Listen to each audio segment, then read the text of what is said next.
इस क्रम में आज मदर इंडिया इंटर कॉलेज कक्षा 12वीं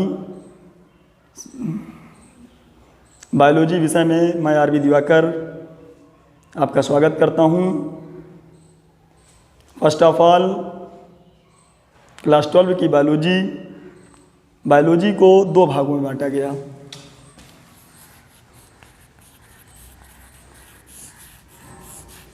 बायोलॉजी को दो पार्ट में डिवाइड किया गया है, जिसे जूलॉजी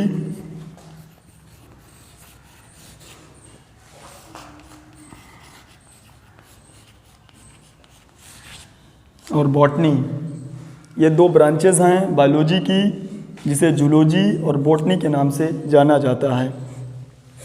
जूलॉजी की हिंदी में जंतु विज्ञान कहा जाता है, जबकि बॉटनी को वनस्पति विज्ञान कहा जाता है।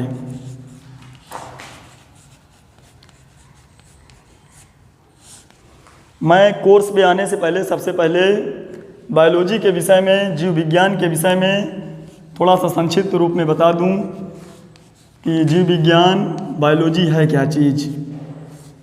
जैसा कि देख रहे हैं कि बायोलॉजी जो है वो दो शब्दों से मिलकर बनी हुई है। बायोलॉजी दो शब्दों से मिलकर बनी हुई है, एक बायो और प्लस लॉजी। बायोलॉजी जो है दो शब्दों से मिलकर बना है, एक बायो और दूसरा लॉजी। बायो का मतलब होता है, बायो का अर्थ होता है लिविंग। लिविंग का मतलब यहाँ पे, लिविंग का अर्थ है सजीव।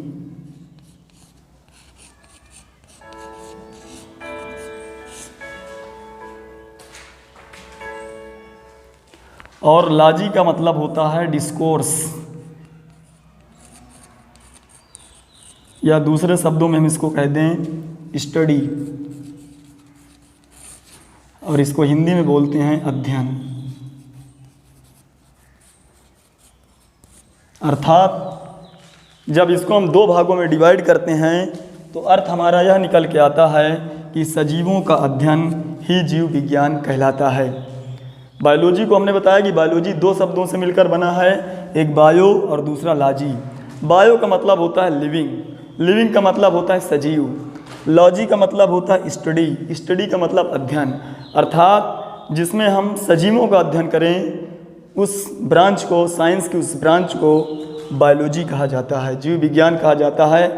परिभाषा के संदर्भ में मैं बात कहूँ तो साइंस या विज्ञान की ऐसी शाखा जिसके अंतर्गत जीवों का अध्ययन किया जाता है, वो जीव आपका चाहे पेड़ हो, पौधे हो, वनस्पति हो, जंतु हो, एक कोष की हो, बहुकोष की हो, माइक्रो हो, अर्थात हमको नग्न आँखों से दिखते हो, ना दिखते हो, उनकी दिनचर्या कैसी है, भोजन ग्रहण कैसे करते हैं, कैसे रहते हैं, उनका प्रजनन कैसे होता है, इन सारी चीज़ों को इंक्लूड करके बनता है जीव विज्ञान। इसी को कहा जाता है जीव विज्ञान। अब बात आती है कि जीव होते क्या हैं, हम कैसे जानेंगे कि जीव है कौन, लिविंग बोलेंगे किसे।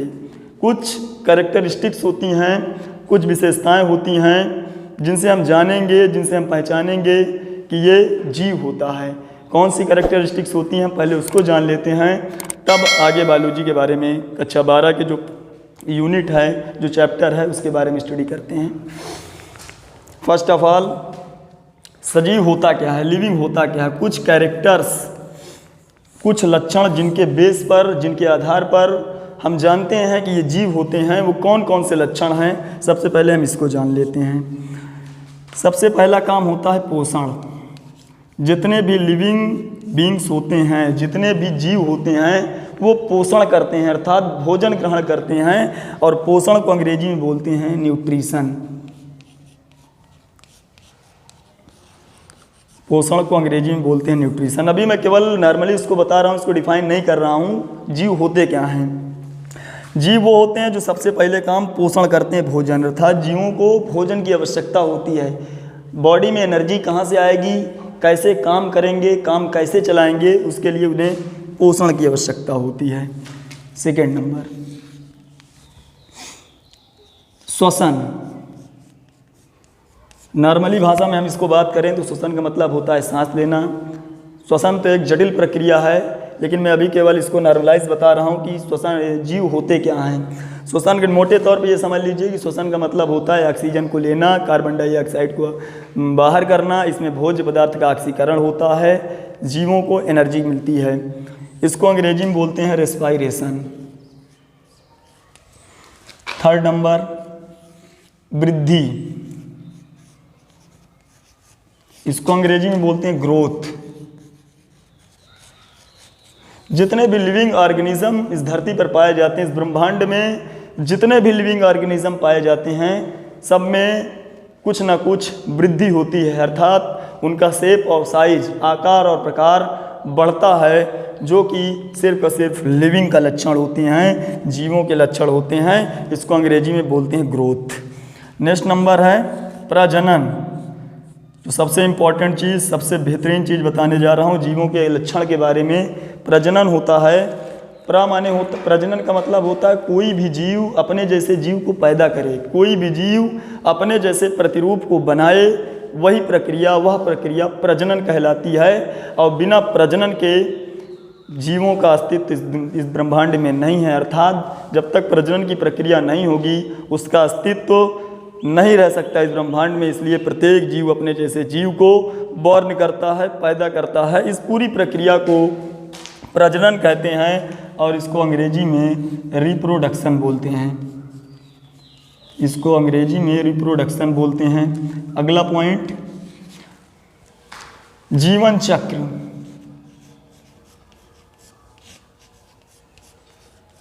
जीवन चक्र, कोई भी लिविंग ऑर्गेनिज्म है, चाहे वो पेड़ हो, पौधे हो, वनस्पति हो, जंतु हो, चाहे वो शाख हो, चाहे झाड़ी हो, चाहे वृक्ष हो, सबका कुछ ना कुछ लाइफ साइकिल होता है, जीवन चक्र होता है। अर्थात उसके जन्म से लेकर के मृत्यु तक की अवस्था को ही लाइफ साइकिल कहा जाता है, जीवन चक्र कहा जाता है।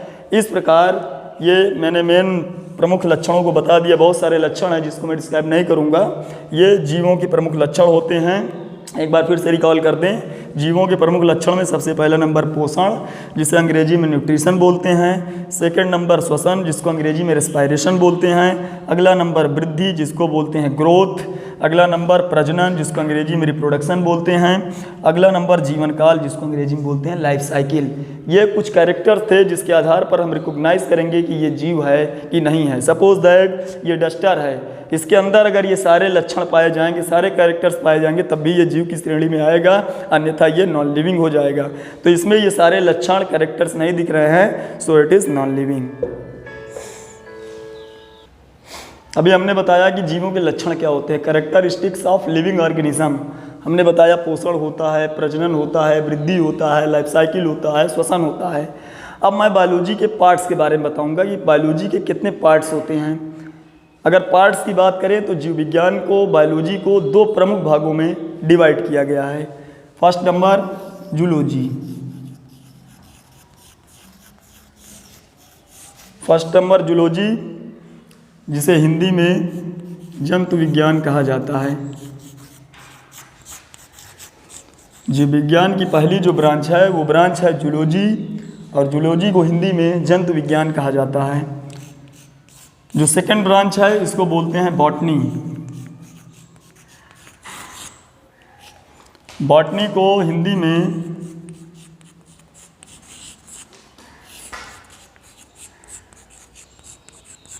वनस्पति विज्ञान।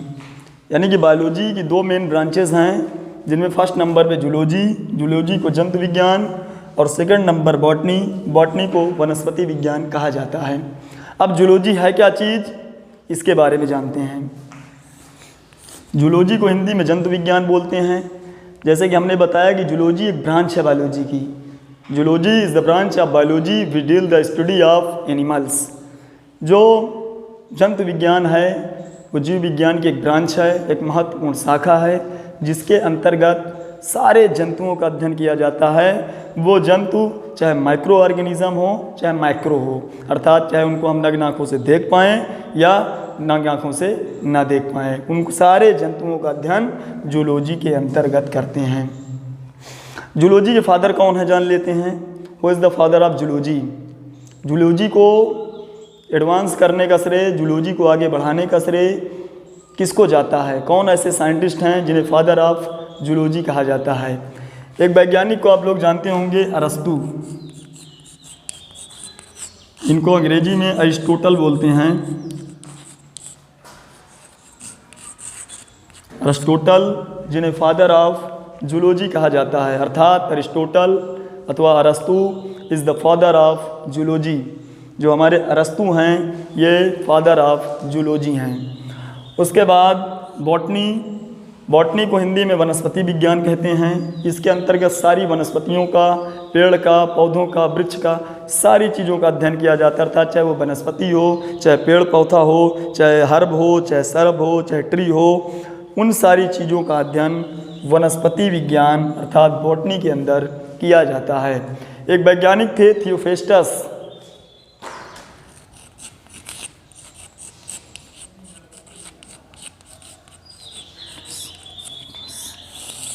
एक वैज्ञानिक थे थियोफेस्टस जिन्होंने सबसे पहले पौधों को, जो बड़े बड़े वृक्ष पूरे जो है वनस्पतियां हैं, इनको 3 ग्रुप में बांटा। थियोफेस्टस ने सबसे पहले पौधों को, वनस्पतियों को 3 ग्रुप में बांटा। कौन कौन से 3 ग्रुप हैं?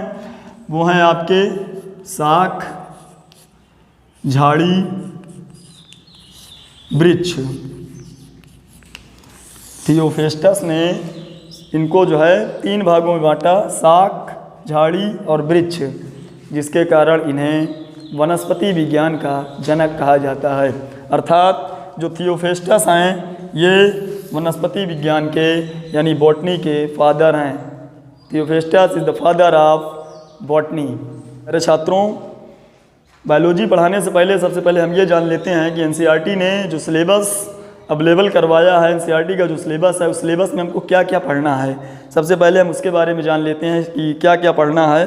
सबसे पहले हमने बताया कि बायोलॉजी को 2 पार्ट में डिवाइड किया गया है, एक जूलॉजी और एक बॉटनी।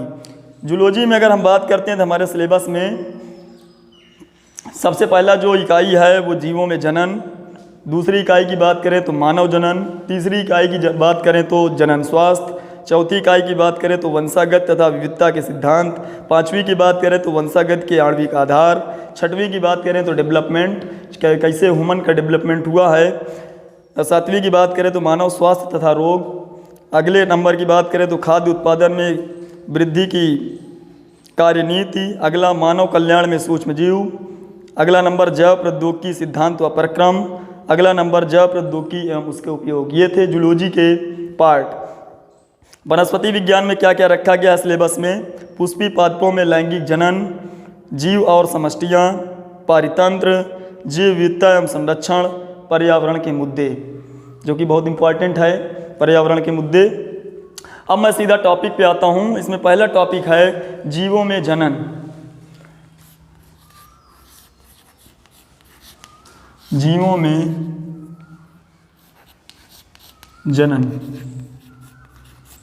बायोलॉजी में अंग्रेजी बहुत इंपॉर्टेंट होती है, इसलिए अंग्रेजी में भी जानना अति आवश्यक होता है कि जीवों में जनन इसको बोलते क्या हैं, अंग्रेजी में क्या कहेंगे। तो इसको अंग्रेजी में बोलते हैं रिप्रोडक्शन इन लिविंग बीइंग्स। ये ऑर्गेनिज्म बोल दें, कोई दिक्कत नहीं है। जीवों में जनन, रिप्रोडक्शन इन लिविंग बीइंग्स, ये इकाई का नाम है। इसके बारे में हमको विस्तृत रूप में पढ़ना है। तो सबसे पहले हम मेन हेडिंग पे आते हैं, जीवों में जनन। हम सबसे पहले इसको जान लेते हैं कि जीवों में जनन है क्या चीज़, तब उसके बाद हम स्टार्ट करते हैं। जैसा कि मैंने अभी कुछ देर पहले जो है जीवों के बारे में बताया कि जीव होते क्या हैं। कुछ कैरेक्टर्स होते हैं, कुछ लक्षण होते हैं जिनके आधार पर हमको जानते हैं, पहचानते हैं कि ये जीव होते हैं। उसके बाद अगला नंबर है जनन। जनन को अंग्रेजी में बोलते हैं रिप्रोडक्शन। जनन को अंग्रेजी में रिप्रोडक्शन बोलते हैं, अर्थात रिप्रोडक्शन इंग्लिश वर्ड हो गया और जनन हिंदी। अगर हम इंग्लिश वर्ड में आते हैं तो हमें बहुत सी चीज़ें मिल जाएंगी, अपने आप यहीं से इसकी परिभाषा निकल कर सामने आ जाती है कि जनन होता क्या चीज़ है।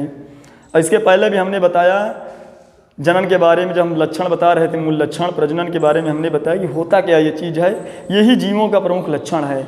अगर जनन नहीं होगा, रिप्रोडक्शन की प्रक्रिया नहीं होगी तो जीव अपने अस्तित्व को खो देगा। इसी के कारण पूरे ब्रह्मांड में जीवों की निरंतरता बढ़ती रहती है। तो जनन को अंग्रेजी में रिप्रोडक्शन बोलते हैं। रिप्रोडक्शन भी दो शब्दों से मिलकर बना है।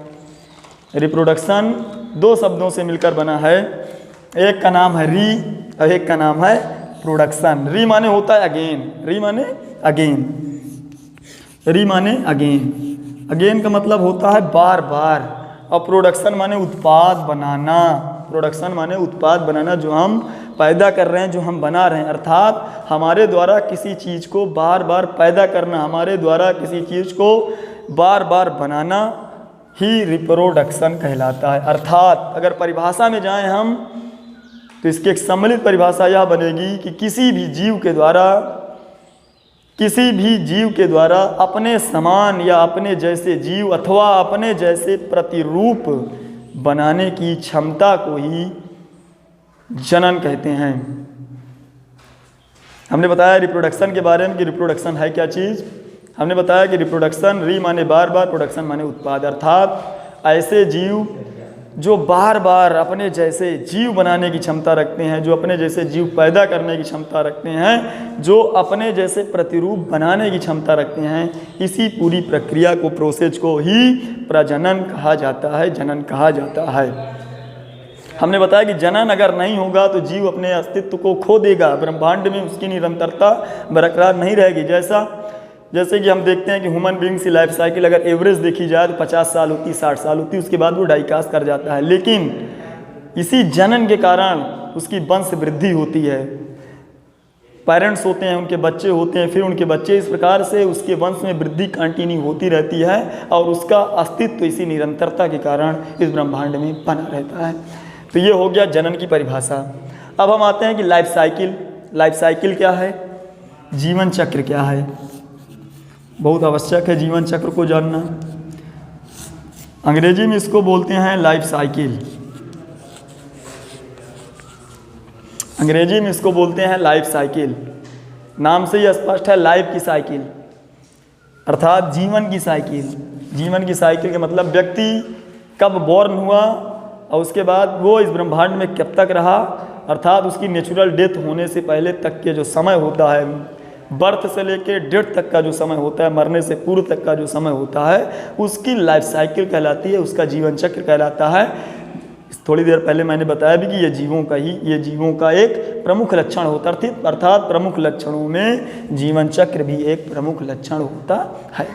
अब हम आते हैं कि जनन कितने प्रकार से हो सकता है, जनन को कितने प्रकार से किया जा सकता है, जनन कितने प्रकार से हो सकता है। क्योंकि हम देखते हैं कि इस पूरे ब्रह्मांड में माइक्रो ऑर्गेनिज्म से लेकर के ऐसे ऐसे ऑर्गेनिज्म है जिनको हम नग्न आँखों से नहीं देख सकते, चाहे वो वायरस हो, चाहे बैक्टीरिया हो। इसके अलावा बहुत से ऐसे वृक्ष होते हैं जितने विशालकाय होते हैं, 110-10 मीटर लंबे, 115-15 मीटर लंबे, चाहे वो यूकेलिप्टस का वृक्ष हो, आवृत्त बीजी यूकेलिप्टस का वृक्ष हो, चाहे अनावृत्त बीजी रेडवुड सिक्वोया का वृक्ष हो। तो इन प्रकार के पौधों में जो ये इतनी डाइवर्सिटी है, पौधों में इतनी विविधता है, या अन्य जंतुओं में जो इतनी विविधता है, इसमें जनन कैसे होता है, इसके प्रकारों के बारे में हम पढ़ेंगे। तो जनन जो होता है, बंद कर दी, जनन जो होता है तो टाइप्स ऑफ रिप्रोडक्शन।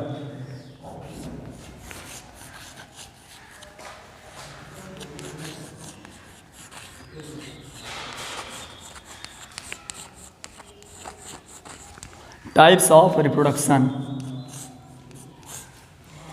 जानेंगे कि जनन के प्रकार। There are 2 types of reproduction. Mainly मुख्यतः 2 प्रकार से जनन होता है। फर्स्ट नंबर अलैंगिक जनन।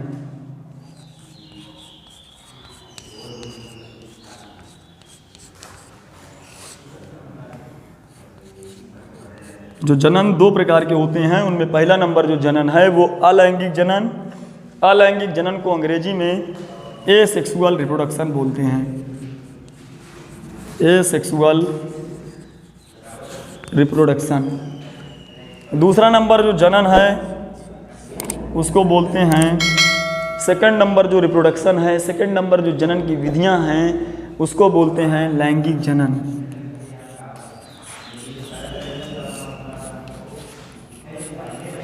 लैंगिक जनन, और इसको अंग्रेजी में सेक्सुअल रिप्रोडक्शन बोलते हैं, सेक्सुअल रिप्रोडक्शन।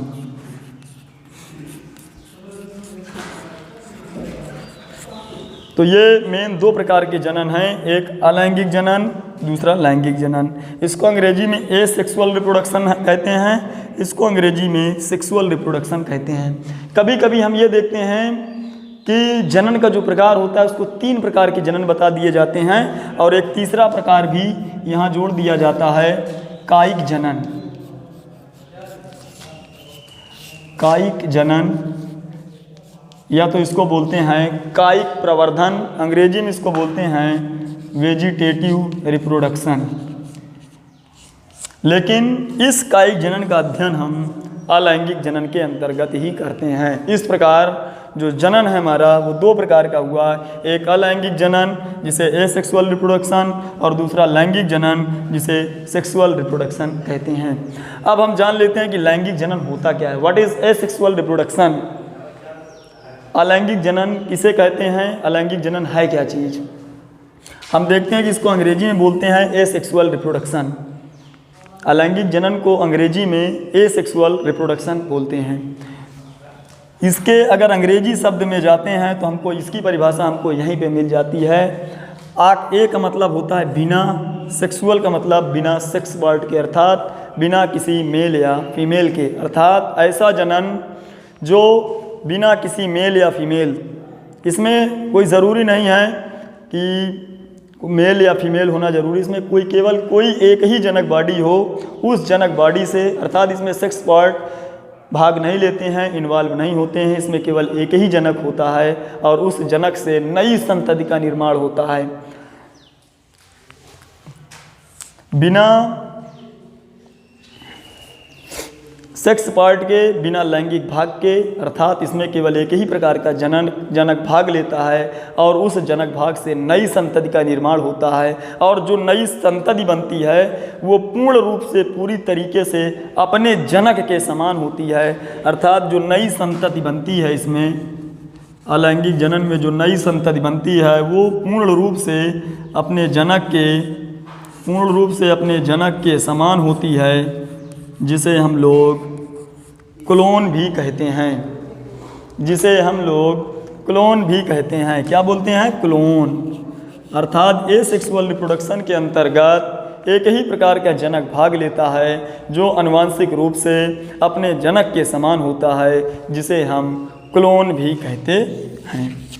उसके बाद अभी इसके टाइप्स हम बाद में बताते हैं, उसके बाद बता देते हैं लैंगिक जनन क्या होता है। लैंगिक जनन को अंग्रेजी में सेक्सुअल रिप्रोडक्शन बोलते हैं। अभी जब हम एसेक्सुअल रिप्रोडक्शन बता रहे थे तो हमने बताया कि ए माने बिना सेक्सुअल माने लैंगिक भाग के, अर्थात मेल और फीमेल के, अर्थात जिनमें एक ही प्रकार के जनक भाग लेते हैं और उनसे बनने वाली जो संतति होती है, जो प्रोजनी होती है, वो पूरी तरीके से अपने जनक के समान होती है, जिसे क्लोन कहते हैं। लेकिन लैंगिक जनन में हम देखते हैं कि इसको अंग्रेजी में सेक्सुअल रिप्रोडक्शन कहते हैं, अर्थात इसमें मेल और फीमेल दोनों बॉडियाँ भाग लेती हैं, दोनों बॉडियाँ इन्वॉल्व होती हैं, जिससे जो संतति बनती है। अर्थात इस प्रकार के जनन को, जिनमें मेल और फीमेल दोनों बॉडियाँ इन्वॉल्व होती हैं, इस प्रकार के जनन को लैंगिक जनन कहते हैं। इसमें एक नर युग्मक होता है और एक मादा युग्मक होता है, अर्थात नर और मादा युग्मक के मिलने से जो नई संतति बनती है उसे युग्मनज बोलते हैं, और इस प्रकार के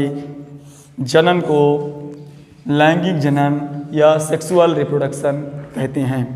अब हम आएंगे, ये जो अलैंगिक जनन होते हैं इसकी कौन कौन सी विधियां हैं, कौन कौन सी इसकी विधियां होती हैं अलैंगिक जनन की।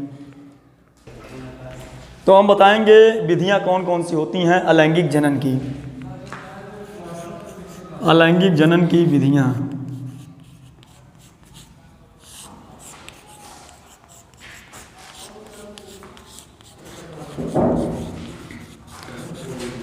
विधियों की अगर बात करें अलैंगिक जनन की, एसेक्सुअल रिप्रोडक्शन की विधियों की बात करें तो बहुत सारी विधियां हैं अलैंगिक जनन की, जिसे हम निम्नलिखित प्रकार से जान सकते हैं, जिनके बारे में निम्नलिखित प्रकार से पढ़ सकते हैं। सबसे पहले अगर हम बात करें तो द्विविभाजन।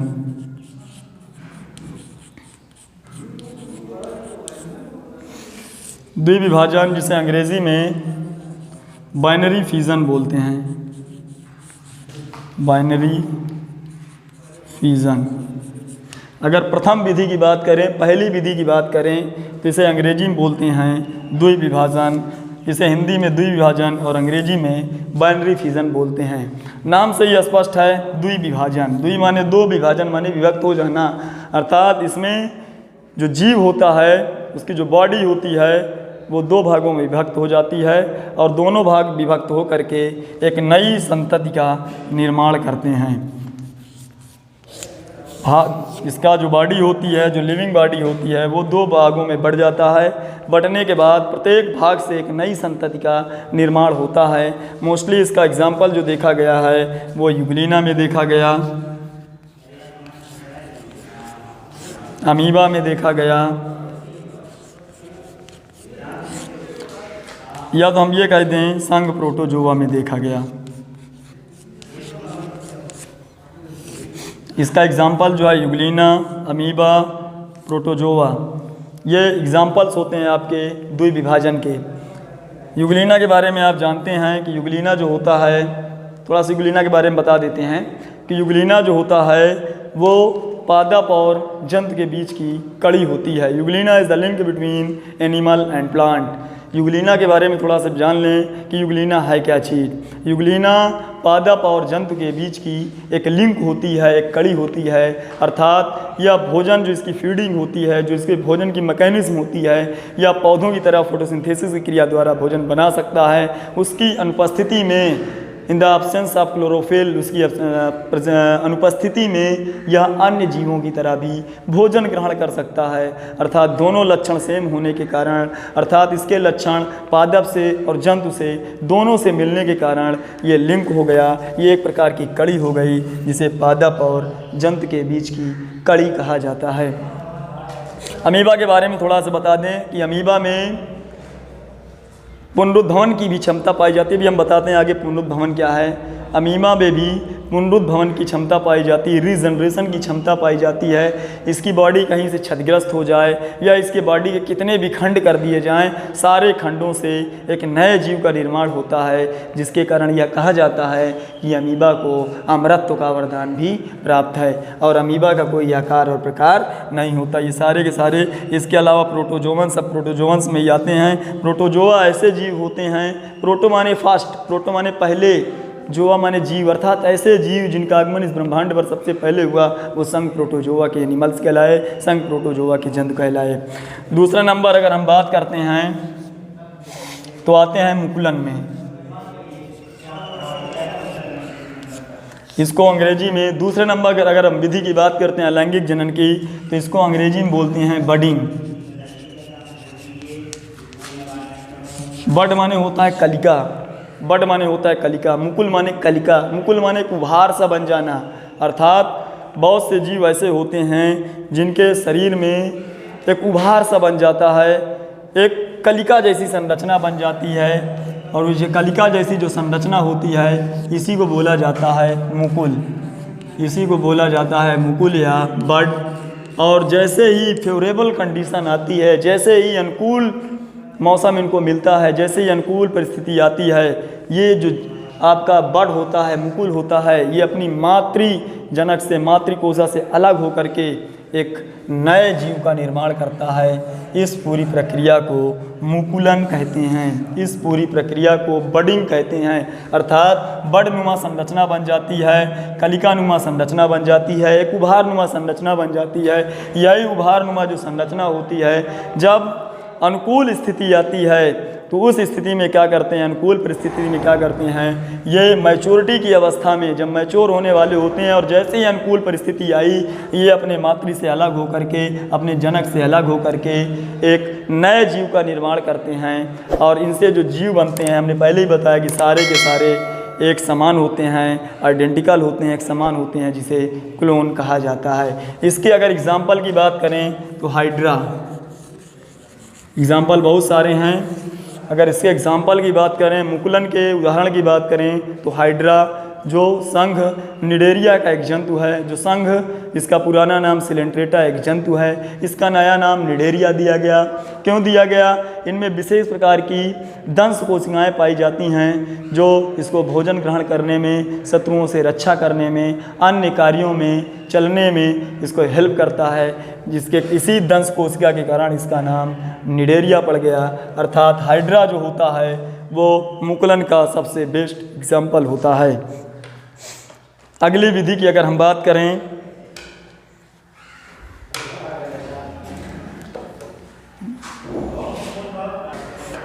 अगले अगर अलैंगिक जनन में विधियों की बात करें तो आता है पुनरुद्भवन,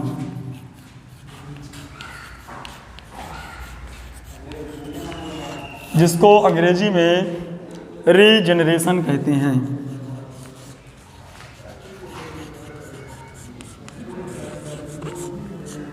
ये अलैंगिक जनन की एक और विधि है जिसको पुनरुद्भवन और अंग्रेजी में रीजनरेशन कहते हैं। रीजनरेशन भी हम देख रहे हैं, अगर इसको हम खंड करते हैं, रीजनरेशन को अगर तोड़ते हैं तो इसमें हमको दो वर्ड्स मिलते हैं। एक हमको री मिलता है और दूसरा जनरेशन मिलता है। री माने बार बार, जनरेट माने उत्पन्न करना। अर्थात हमारे बॉडी का कोई भाग डैमेज हो जाए, क्षतिग्रस्त हो जाए, या हमारे बॉडी के कई भागों, कई खंडों में काट दिया जाए, तो प्रत्येक खंड से एक नए जीव का निर्माण होता है। अर्थात उस जीव में पुनरुद्भवन की क्षमता होती है। वो उस डैमेज भाग से, क्षतिग्रस्त भाग से अपने आप में एक नया जीव बनाने की क्षमता रखता है, या उस डैमेज भाग को बहुत कम समय में पूरी कर लेता है, अपने शरीर को पहले ही जैसा कर लेता है। इसी पूरी प्रक्रिया को पुनरुद्भवन कहा जाता है, रीजनरेशन कहा जाता है। रीजनरेशन की अगर पूछी जाए सबसे ज़्यादा क्षमता पाई जाती है तो वो पाई जाती है प्लेनेरिया में। रीजनरेशन की अगर सबसे ज़्यादा क्षमता या एक एग्जाम्पल की बात किया जाए तो प्लेनेरिया इसका सबसे बेस्ट एग्जाम्पल है। रीजनरेशन का एग्जाम्पल की बात किया जाए जो प्लेनेरिया है इसका सबसे बेस्ट एग्जाम्पल है। जैसे ह्यूमन बींग्स में क्या होता है कि ह्यूमन बींग्स का एक अंग होता है लीवर, ह्यूमन बींग्स का एक अंग होता है यकृत, जिनमें सबसे ज़्यादा रीजनरेशन की क्षमता पाई जाती है। बॉडी में कोई पार्ट डैमेज हो जाए, उसको ठीक होने में टाइम लग सकता है, लेकिन जो यकृत होता है, लीवर होता है, अगर उसको वो डैमेज हो गया, कहीं से उसमें किसी प्रकार की क्षति हो गई, तो उसमें जो डैमेज है उस डैमेज को सही करने में बहुत कम समय लगता है और वो पहले जैसे काम करना शुरू कर देता है। जैसा कि हम लोग जानते हैं कि यकृत हमारे बॉडी का, हमारे शरीर का बहुत ही महत्वपूर्ण अंग होता है, जिसे जैव रासायनिक फैक्ट्री कहा जाता है, जिससे हमको जो है अगर बात यकृत की बात किया जाए तो हमको उससे पित्तरस निकलता है, हिपैरिन नामक प्रोटीन निकलती है जो बॉडी में प्रतिस्पंदन का काम करती है। वो जो पित्तरस निकलता है भोजन को दूषित होने से बचाता है, भोजन को नष्ट होने से बचाता है, भोजन को सड़ने गलने से बचाता है, बाहर से आए हुए कीटाणु जीवाणुओं को भी मारने का काम करता है। अगर ह्यूमन बॉडी की बात की जाए तो यकृत में सबसे ज़्यादा रीजनरेशन की क्षमता पाई जाती है और मस्तिष्क होता है जिनमें बहुत कम रीजनरेशन की क्षमता पाई जाती है। तो इसके एग्जाम्पल हमने जो बताया वो प्लेनेरिया बताया। अर्थात पुनरुद्भवन जो एक विधि है लैंगिक जनन की है, सेक्सुअल रिप्रोडक्शन की, उसका एग्जाम्पल है प्लेनेरिया। अगला स्पोरोजेनेसिस। लैंगिक जनन के विधियां बता रहे थे, अगली विधि के बारे में हम बताएंगे। जो अगली विधि है हमारी वो है बीजाणु जनन, जिसे अंग्रेजी में स्पोरोजेनेसिस बोलते हैं। हमने अलैंगिक जनन की अब तक जितनी भी विधियां बताई हैं इसमें किसी भी प्रकार का कोई सेक्स पार्ट इन्वॉल्व नहीं होता है। अर्थात इनमें जो जनक होता है वो एक ही होता है और उसी एक जनक से अगली संतति का, अगली प्रोजनी का निर्माण होता है। बीजाणु जनन में क्या होता है, हम देखते हैं कि जो बीजाणु जनन होता है, बीजाणु जनन में जो बीजाणु होते हैं वो बहुत सारे माध्यमों के द्वारा एक स्थान से दूसरे स्थान तक पहुंच जाते हैं। बीजाणु जनन जो होते हैं वो एक माध्यम से दूसरे माध्यम तक, जो बीजाणु होते हैं वो बहुत सारे माध्यमों के द्वारा, हमने बताया चाहे जंतु के माध्यम से, चाहे हवा के माध्यम से, पानी के माध्यम से एक स्थान से दूसरे स्थान तक पहुंच जाते हैं। और यही बीजाणु जब फेवरेबल कंडीशन आती है, जब परिस्थितियां अनुकूल होती हैं तो इन्हीं बीजाणुओं से एक नए जीव का निर्माण होता है। इन्हीं बीजाणुओं से एक नए जीव का निर्माण होता है। अगर इसके एग्जाम्पल की बात हम करें तो पेनिसिलियम, अगर इसके एग्ज़ाम्पल की बात करें तो इसका जो एग्ज़ाम्पल है पेनिसिलियम, पेनिसिलियम के बारे में आप लोगों ने बहुत सुना होगा, कितना महत्वपूर्ण है, कितना इसका उपयोग है, कितना यूज़ है पेनिसिलियम का। ये एक प्रकार का कवक होता है, पेनिसिलिन नामक कवक होता है, पेनिसिलियम नामक एक कवक होता है और इससे विशेष प्रकार की पेनिसिलिन नामक प्रतिजैविक औषधि बनाई जाती है जो बॉडी में विभिन्न प्रकार के रोगों में काम आती है। इसके बारे में बता दूं, जो पेनिसिलिन थी उसका जो आविष्कार किया था, जो खोज किया था, वो अलेक्जेंडर फ्लेमिंग एक वैज्ञानिक थे। उन्होंने इस पेनिसिलिन के बारे में इस पौधे से पेनिसिलिन का निर्माण किया था जो प्रतिजैविक औषधि है, और इतनी बड़ी खोज के लिए उन्हें नोबेल पुरस्कार से सम्मानित किया गया था। तो ये हमने जो बताया ये सारे के सारे अलैंगिक जनन की विधियाँ बताया, अलैंगिक जनन की विधियाँ बताया। अब इसका अगला अलैंगिक जनन में ही हम आपको पढ़ाएंगे कायिक जनन क्या होता है, अर्थात इसको अंग्रेजी में अलैंगिक जनन की अगली विधि की अगर हम बात करें तो खंडी भवन।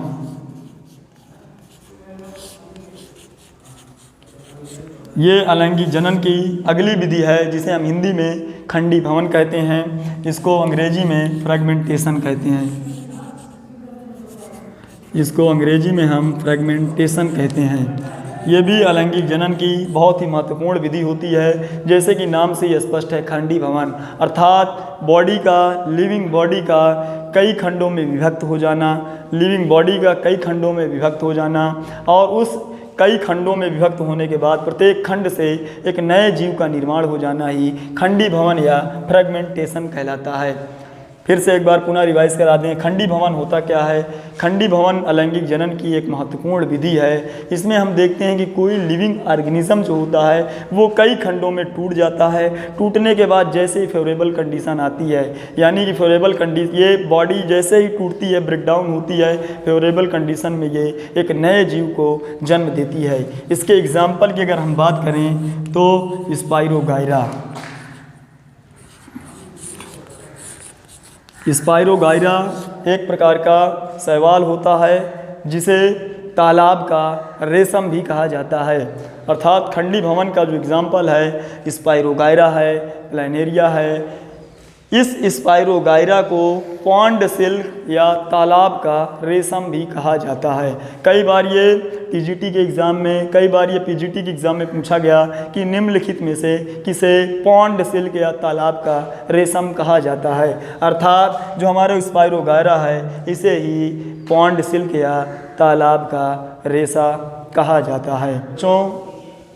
हमने रिप्रोडक्शन के बारे में बताया, रिप्रोडक्शन होता क्या है, उसको कितने भागों में डिवाइड किया गया, अर्थात टाइप्स ऑफ रिप्रोडक्शन क्या होता है। टाइप्स ऑफ रिप्रोडक्शन में हमने एसेक्सुअल रिप्रोडक्शन अर्थात अलैंगिक जनन और लैंगिक जनन बताया। फिर उसके बाद हमने अलैंगिक जनन के अंतर्गत निम्नलिखित विधियाँ बताईं, उसका एग्जाम्पल बताया किस किस में इस प्रकार की विधियाँ पाई जाती हैं। और एक बार पुनः फिर से रिकॉल करते हैं रिप्रोडक्शन। रिप्रोडक्शन को हमने बताया कि रिप्रोडक्शन यानी प्रजनन, एक बार पुनः इसको हिंदी में भी लिख देते हैं। प्रजनन एक ऐसी विधि होती है जिसमें कोई भी जीव अपने जैसा जीव बनाने की क्षमता रखता है। अर्थात कोई भी जीव अपने जैसे जीव पैदा करने की, अपने जैसे प्रतिरूप बनाने की क्षमता रखता है। इसी विधि को, इसी प्रक्रिया को प्रजनन कहा जाता है। अंग्रेजी में जैसे हमने बताया कि रीप्रोडक्शन, री माने बार बार, प्रोडक्शन माने प्रोडक्ट बनाना, अर्थात अपने जैसे जीव उत्पन्न करना, अर्थात अपने जैसे जीव को उत्पन्न करना ही रिप्रोडक्शन कहलाता है। और ये रिप्रोडक्शन दो तरीके से होता है, जिनमें पहला नंबर एसेक्सुअल रिप्रोडक्शन, अलैंगिक जनन। पहला नंबर अलैंगिक जनन। अलैंगिक जनन में हमने ये बताया कि अलैंगिक जनन होता क्या है। अलैंगिक जनन में केवल एक ही प्रकार का जनक होता है। अलैंगिक जनन में केवल एक ही प्रकार का जनक होता है और इन जनकों से उसकी नई संतति का निर्माण होता है, अर्थात इसमें किसी भी प्रकार का कोई सेक्सुअल पार्ट भाग नहीं लेता है, अर्थात इसमें एक ही जनक होता है और उस जनक से नई संतति का निर्माण होता है। इसकी विधियां हमने बताई कि कौन कौन सी विधियां हैं। पहला नंबर इसकी हमने विधि बताई द्विविभाजन। नाम से ये स्पष्ट है, द्विविभाजन संपूर्ण बॉडी दो खंडों में विभक्त हो जाती है, केंद्रक का डिवाइडेशन होता है। तो जैसे ही दो भागों में डिवाइड होगी, फेवरेबल कंडीशन आते ही ये एक नए जीव का निर्माण कर लेगा। इसका एग्जाम्पल हमने बताया अमीबा, यूग्लिना यानी प्रोटोजोअन्स। अगला हमने बताया पुनरुद्भवन। नाम से यह स्पष्ट है, पुनरुद्भवन पुनः माने बार बार, अर्थात बॉडी का कोई भाग क्षतिग्रस्त हो जाए, बॉडी के किसी भाग में चोट लग जाए या बॉडी को कई खंडों में काट दिया जाए तो उससे एक नए संतति का निर्माण हो जाता है। इस पूरी प्रक्रिया को पुनरुद्भवन कहते हैं। ह्यूमन के रेफरेंस में भी हमने बताया कि हमारी बॉडी का एक पार्ट होता है लीवर, जिससे पित्त रस निकलता है, जिससे हिपैरिन नामक प्रोटीन निकलती है, साबित होती है। उसमें भी सबसे ज़्यादा रीजनरेशन की क्षमता होती है, क्योंकि जो लीवर होता है वो हमारे शरीर का जैव रासायनिक फैक्ट्री होता है। उसी के कारण भोजन दूषित नहीं होता, विषाक्त नहीं होता। कीड़े ये जो विभिन्न प्रकार के माइक्रो ऑर्गेनिज्म बॉडी के अंदर विभिन्न माध्यमों के द्वारा एंट्री कर जाते हैं, उनको किल करने का काम करता है। इसका एग्जाम्पल हमने बताया हाइड्रा प्लाइनेरिया। अगला हमने बताया मुकुलन। इसमें क्या होता है कि जीव के ऊपरी सिरे पर एक उभार बन जाता है, एक कलीनुमा संरचना बन जाती है। जैसे ये कलीनुमा संरचना मैच्योर होती है, अपने जनक से टूट करके एक नए जीव का निर्माण करती है, एक संतति का निर्माण करती है। इसका एग्जाम्पल हमने बताया हाइड्रा और स्पंज। अगला हमने बताया बीजाणु जनन। इसका एग्जाम्पल पेनिसिलियम। बीजाणु दूर दूर तक उड़ के चले जाते हैं विभिन्न प्रकार के माध्यमों के द्वारा, और उन्हीं माध्यमों से जैसे ये उड़ के गए, जो फेवरेबल कंडीशन मिली, उनसे नए जीव का निर्माण होता है। इसका एग्जाम्पल पेनिसिलियम बताया। हमने बताया कि पेनिसिलियम एक प्रकार का कवक होता है, जिसकी खोज अलेक्जेंडर फ्लेमिंग नामक साइंटिस्ट ने किया था 1929 में। इस काम के लिए इससे प्रतिजैविक औषधि बनती है, जो विभिन्न रोगों में इसका इस्तेमाल किया जाता है, प्रयोग किया जाता है। इतनी बड़ी खोज के लिए इन्हें नोबेल पुरस्कार से सम्मानित किया गया। अगला जो एसेक्सुअल रिप्रोडक्शन का प्रकार है वो खंडी भवन। खंड पूरी बॉडी विभिन्न प्रकार के खंडों में डिवाइड हो जाती है, टूट जाती है, और फेवरेबल कंडीशन में एक नए संतति का जीव का निर्माण हो जाता है। हमने इसका एग्जाम्पल बताया यूलोथ्रिक्स होता है। हमने इसका एग्जाम्पल बताया कि इसका जो एग्जाम्पल होता है वो पॉन्ड सिल्क होता है, स्पाइरोगाइरा होता है, जिसे तालाब का रेशम कहा जाता है। कुछ इस प्रकार से इसकी संरचना होती है।